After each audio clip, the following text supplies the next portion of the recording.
नमस्ते बच्चों, मैं एजुकेशन पॉइंट से आज हम क्लास 11th मैथ्स DOE के पेपर के आंसर की डिस्कस करेंगे. Okay, if A is the set A has a element A and B और B में A B C है. A यूनियन B क्या होगा? जो A और B दोनों में एलिमेंट प्रेजेंट हो, that is A B. So first has a B as your option.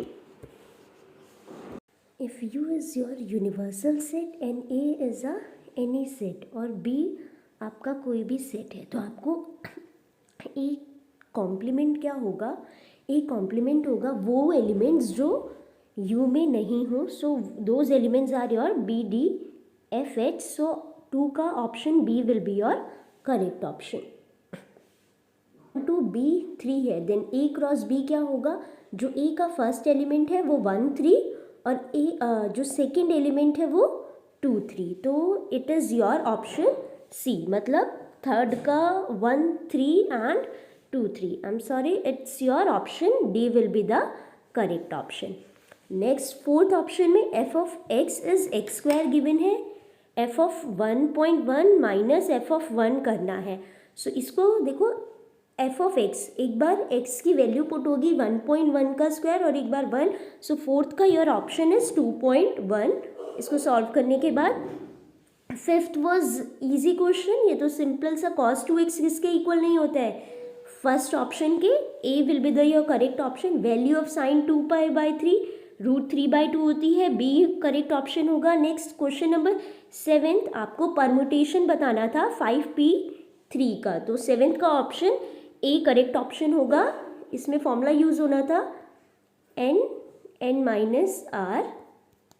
this formula you have to use. Plus iota raised to the power 4, right? It is your 1 plus iota का square का whole square, right? So इसका option 8th का option D will be the correct option. You can solve it. Next है Z वाला. इसमें Z conjugate का modulus बताना था, तो कॉन्जुकेट हो जाता 3 - 4 आयोटा और इसका मॉडुलस आएगा 9th का. C option will be the correct option. 10th का बेटा C ऑप्शन करेक्ट ऑप्शन होगा. 11th क्वेश्चन था मिनिमम वैल्यू. इसको एज अ क्वाड्रेटिक सॉल्व करोगे, so you will get x should be great, always should be greater than equals to 6. 10th term of in GP, इसका answer था 12th का. It was 512. Mean division about mean of दसमा -64046 is. 13th का option 4 will be the correct option. 14th का आपको probability of event given है. Probability of event not a निकालना है. सो वो क्या होती है? टोटल प्रोबेबिलिटी 1 होती है 2/11 करके. सो 14th का option C will be the correct option. Next is P of A and P of B. इसका जो सिंपल सा फॉर्मूला होता है P of A plus union निकालना होता है, तो P of B, right? So 4/5. 15th का option B will be the correct option. 16th में आपको क्या निकालना है? लिमिट x² - 4 क्या होगी? Upon x - 2, right? x + 2 और x - 2 अपॉन x - 2. ये काट दोगे, x की वैल्यू 4 पुट करोगे, so your answer is D option. 16th का D ऑप्शन करेक्ट आंसर होगा. 15th अगेन देखो ये कैसे करते हैं, 5 × 5 करके, राइट? एंगल और बेस सेम कर लेते हैं. So answer 5.